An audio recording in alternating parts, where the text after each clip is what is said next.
Hello friends, welcome back to my channel. Friends, మీరు ఎవరైనా కొత్తగా ఈ ఛానల్ విజిట్ అవుతున్నారా? సో వెంటనే సబ్స్క్రైబ్ బటన్ క్లిక్ చేసి సబ్స్క్రైబ్ చేసుకోండి. అలాగే పక్కన ఉన్న బెల్ ఐకాన్ క్లిక్ చేసి ఆల్లో పెట్టుకోండి.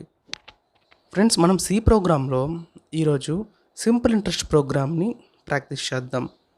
సో ఫస్ట్ మనం సింపుల్ ఇంట్రెస్ట్ ప్రోగ్రామ్ సింటాక్స్, అసలు సి ప్రోగ్రామ్ సింటాక్స్ ఎలా ఉంటుంది, సింపుల్ ఇంట్రెస్ట్ మనం ఎలా ఎగ్జిక్యూట్ చేయాలి అండ్ ఎన్ని టైప్స్లో ఎగ్జిక్యూట్ చేయొచ్చు అంటే స్కాన్ఎఫ్ యూజ్ చేసి ఒకసారి చూద్దాం. స్కాన్ఎఫ్ యూజ్ చేయకుండా ఒకసారి ఎగ్జిక్యూట్ చేద్దాం. ఓకేనా? ఓకే. సో ఫస్ట్ మనం సి ప్రోగ్రామ్ స్టార్ట్ చేసేటప్పుడు డాక్యుమెంటేషన్ సెక్షన్తో స్టార్ట్ చేయాలి. So purpose of the documentation section ఏంటి? మేబీ మనం రాసే ఒక స్టేట్మెంట్ యొక్క పర్పస్ అయి ఉండొచ్చు, లేదా ఆథర్ నేమ్ అయి ఉండొచ్చు. సో డాక్యుమెంటేషన్ సెక్షన్ స్టార్ట్ ఎలా చేస్తాం? రైట్ స్లాష్ స్టార్ అండ్ ఎండింగ్లో స్టార్ రైట్ స్లాష్. సో ఇలా రిప్రజెంట్ అయిన దాని మిడిల్లో, అంటే ఈ 2 స్లాషెస్ మిడిల్లో మనం ఏదైతే రాస్తామో అది కమెంట్ లైన్ కింద క్రెడిట్ అవుతుంది. సో నౌ ఈ డాక్యుమెంటేషన్ సెక్షన్లో మనం ఏం రాస్తున్నామంటే ఈ ప్రోగ్రామ్ యొక్క పర్పస్ రాస్తున్నాం. ఈ ప్రోగ్రామ్ యొక్క పర్పస్ ఏంటి? To calculate the simple interest. And ఈ ప్రోగ్రామ్ ఎవరు అంటే మీకు ఎవరు చెప్తున్నారంటే శ్రీనివాస్.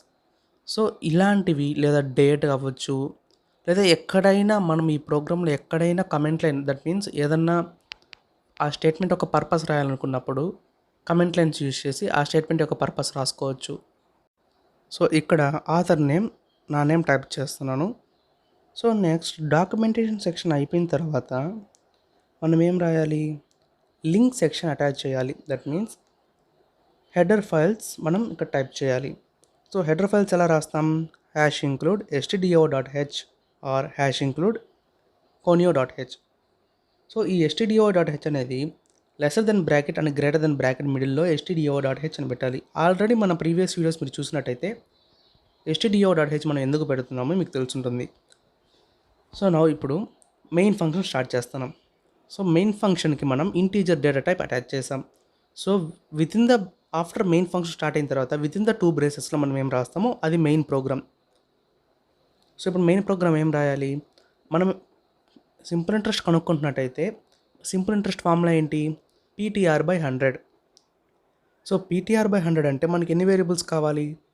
P వేరియబుల్ కావాలి, T variable, R variable. And ఈ 3 క్యాలిక్యులేట్ అయిన తర్వాత మనకు స్టోర్ చేసుకోవడానికి ఒక వేరియబుల్ కావాలి. అదే SI, that means simple interest. అది మనం ఏ వేరియబుల్ అయినా తీసుకోవచ్చు స్టోర్ చేసుకోవడానికి. మనం PTRని ఎందుకు తీసుకుంటున్నామంటే మనకు గుర్తుండడానికి. మనము P అంటే ప్రిన్సిపల్ అమౌంట్, T అంటే time in years and R అంటే రేట్ ఆఫ్ ఇంట్రెస్ట్. సో అక్కడ స్క్రీన్ మీద విజిబుల్ అవుతుంది కదా, PTR/100. మనం PTRకి ఎందుకు పారెంథసిస్ ఇచ్చామంటే యాక్చువల్గా ఇలాంటి ప్రోగ్రామ్ రాసి మనం ఏదైనా క్యాలిక్యులేషన్ చేసేటప్పుడు ఫస్ట్ ఈ పారెంథసిస్ లోపల ఉండే ఫంక్షన్ ఫస్ట్ జరుగుతుంది. అంటే ఆ క్యాలిక్యులేషన్ ఫస్ట్ జరుగుతుంది. అంటే ఆ క్యాలిక్యులేషన్కి ఫస్ట్ ప్రియారిటీ ఉంటుంది. అండ్ నెక్స్ట్ ఉండే క్యాలిక్యులేషన్కి నెక్స్ట్ ప్రియారిటీ ఉంటుంది, second priority. So first priority ఎప్పుడు తీసుకుంటుందంటే మనం ఏదైతే వాల్యూ క్యాలిక్యులేట్ చేయడానికి వితిన్ ద పారెంథసిస్ లోపల ఇచ్చుంటామో ఆ వాల్యూకి ఫస్ట్ ప్రియారిటీ అనేది ఉంటుంది. సో ఒకసారి మీరు స్క్రీన్ మీద చూస్తే సింపుల్ ఇంట్రెస్ట్ ఫార్ములా మనం రాసాం. అంటే P/T/R/100. అండ్ P అంటే ప్రిన్సిపల్ అమౌంట్, అంటే మనం ఒకరికి అప్పు ఇచ్చేటప్పుడు అమౌంట్ ఎంత ఇచ్చామని. టైమ్ ఇన్ ఇయర్స్ అంటే అతనికి ఎన్ని ఇయర్స్ టైం ఇచ్చామని, అంటే మనం తీసుకున్న అమౌంట్ని ఇంట్రెస్ట్ సహా రిటర్న్ చేయడానికి.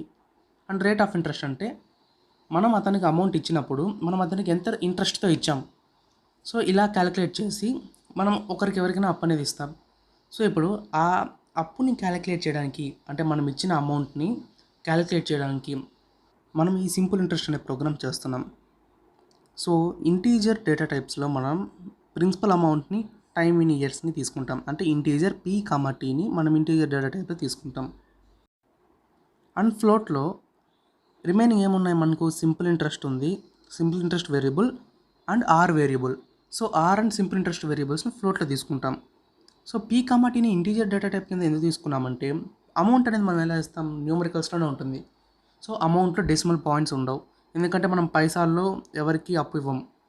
అండ్ నెక్స్ట్ ఇంకోటి ఏంటంటే టైమ్ ఇన్ ఇయర్స్ని మనం న్యూమరికల్స్లో చెప్తాం. అంటే 600 days నీకు టైం ఇచ్చాను, 3 months అంటే అంటే 60-90 days ఇలా క్యాలిక్యులేట్ చేస్తాం. కాబట్టి అది కూడా ఇంటీజర్ డేటా టైప్లోనే ఉంటుంది. అండ్ రేట్ ఆఫ్ ఇంట్రెస్ట్ ఎందుకు ఫ్లోట్లో ఉందంటే మనం 8.5 పైస్ కూడా ఇవ్వచ్చు ఇంట్రెస్ట్, లేదా 3.5 పైస్ కూడా ఇవ్వచ్చు. సో అందుకని ఆర్ని ఫ్లోట్ వాల్యూస్లో రాస్తాం, ఎందుకంటే డెసిమల్ పాయింట్స్ ఫ్లోట్ వాల్యూనే అవైలబుల్ ఉంటుంది. అండ్ సింపుల్ ఇంట్రెస్ట్ మనం ఫ్లోట్లో ఎందుకు ఇచ్చామంటే ఒక ప్రోగ్రాంలో మనకి ఏదన్నా మనం చేసే ప్రోగ్రాంలో ఫ్లోట్ వాల్యూ ఉండిందంటే ఖచ్చితంగా ఆన్సర్ మొత్తం ఫ్లోట్లోనే వస్తుంది. సో అందుకని మనం సింపుల్ ఇంట్రెస్ట్ని కూడా ఫ్లోట్లోనే అటాచ్ చేసాం, అంటే ఫ్లోట్లోనే సింపుల్ ఇంట్రెస్ట్ వేరియబుల్ని ఇచ్చాం. సో మనం పీ అంటే ప్రిన్సిపల్ అమౌంట్ కదా, మనం ఒక్కొక్కరికి 1000 రూపీస్ ఇచ్చాం. సో మీరు ప్రోగ్రాంలో చూసినట్టయితే ప్రిన్సిపల్ అమౌంట్ 1000 రూపీస్ ఇచ్చాం. అండ్ అతనికి టైం 3 ఇయర్స్ ఇచ్చాం. ఇంట్రెస్ట్ ఎంత ఇచ్చాం అతనికి 8.5 ఇంట్రెస్ట్తో 1000 రూపీస్ మనీ 3 ఇయర్స్ టైం లోపల రిటర్న్ చేయమని చెప్పాం. సో ఇప్పుడు మనం క్యాలిక్యులేట్ చేద్దాం ఎంత అవుతుందని. సింపుల్ ఇంట్రెస్ట్ ఫార్ములా డిక్లేర్ చేసాం. సో అక్కడ సింపుల్ ఇంట్రెస్ట్ ఫార్ములా మనం రాస్తున్నాం SI = PTR/100 అని. సో ఆ సింపుల్ ఇంట్రెస్ట్కి మనం క్యాలిక్యులేషన్ అనే పార్ట్ ఇచ్చేసాం. సో ఆ క్యాలిక్యులేట్ అయిన ఆన్సర్ సింపుల్ ఇంట్రెస్ట్లోకి వస్తుంది. సో ఆ క్యాలిక్యులేట్ అయిన ఆన్సర్ని మనం చూడాలంటే ఎక్కడ స్టోర్ అవుతుంది? సింపుల్ ఇంట్రెస్ట్ అనే వేరియబుల్లో క్యాలిక్యులేట్ అయిన ఆన్సర్ స్టోర్ అవుతుంది. సో మనము సింపుల్ ఇంట్రెస్ట్ వాల్యూ చూడాలంటే సింపుల్ ఇంట్రెస్ట్ కంటూ మనం ఒక ప్రింట్ఎఫ్ ఫంక్షన్ రాయాలి, ఎందుకంటే SI వాల్యూ ప్రింట్ అవ్వాలంటే ఎగ్జిక్యూషన్ పార్ట్లో SIని ప్రింట్ చేయాలి. సో అప్పుడే SI ఎగ్జిక్యూట్ అవుతుంది.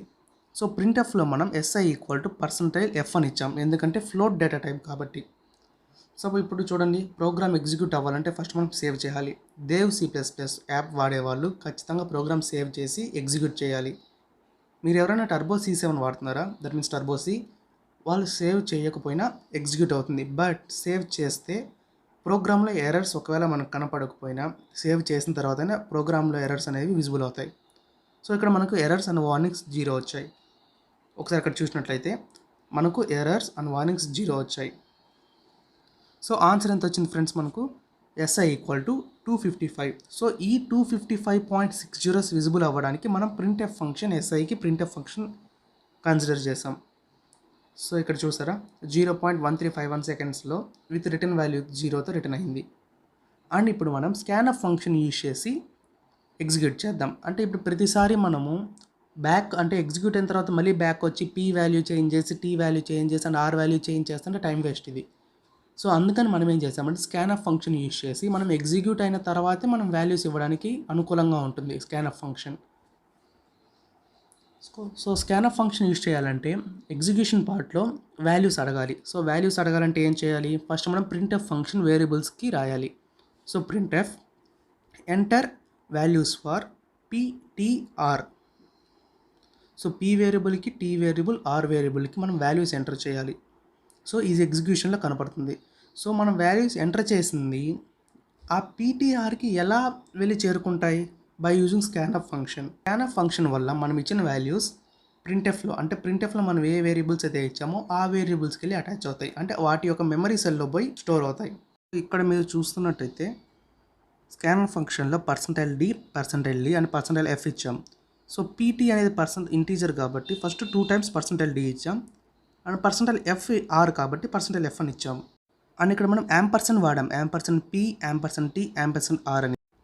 సో మనం యాంపర్సండ్ వాడడానికి మెయిన్ రీజన్ ఏంటంటే మనం ఇచ్చిన వాల్యూస్ అంటే ఎగ్జిక్యూటింగ్ టైంలో మనం ఇచ్చిన వాల్యూస్ PTR మెమరీస్ కలిగి వెళ్ళడానికి అంటే అడ్రస్లోకి వెళ్ళడానికి యాంపర్సండ్ ఇస్తాం. సో ఫ్రెండ్స్ ఇప్పుడు ఒకసారి ఎగ్జిక్యూట్ చేద్దాం. సో ఎర్రర్స్ అండ్ వార్నింగ్స్ 0 వచ్చింది. సో ఇప్పుడు చూసారా, మనం వాల్యూస్ ఎగ్జిక్యూషన్ టైంలోనే ఎంటర్ చేయొచ్చు. So enter the values for PTR అన్నారు. ఫ్రెండ్స్ మనం వాల్యూస్ని ఎంటర్ చేసేటప్పుడు 3 టైప్స్లో ఎంటర్ చేయొచ్చు. ఒకటి స్పేస్ బార్ క్లిక్ చేసి ఎంటర్ చేయొచ్చు, నెక్స్ట్ ఏంటంటే ట్యాబ్ క్లిక్ చేసి ఎంటర్ చేయొచ్చు, అండ్ ఎంటర్ క్లిక్ చేసి ఎంటర్ చేయొచ్చు. సో ఫస్ట్ మనం ఇక్కడ స్పేస్ బార్ యూజ్ చేసి వాల్యూస్ని ఎంటర్ చేసాం. సో 1000 స్పేస్ 3 స్పేస్ 8.5 మనకు వచ్చిన ఆన్సర్ 255.60. సింపుల్ ఇంట్రెస్ట్ ప్రోగ్రామ్ ఇంతే ఫ్రెండ్స్, చాలా సింపుల్గా ఉంటుంది. సో ఇంకా ఈ ఛానల్ ఎవరైనా సబ్స్క్రైబ్ చేయకపోతే వెంటనే సబ్స్క్రైబ్ చేసుకోండి ఫ్రెండ్స్. అలాగే పక్కనున్న బెల్ ఐకాన్ క్లిక్ చేసి ఆల్లో పెట్టుకోండి. Like, share and subscribe to my channel. Thanks for watching.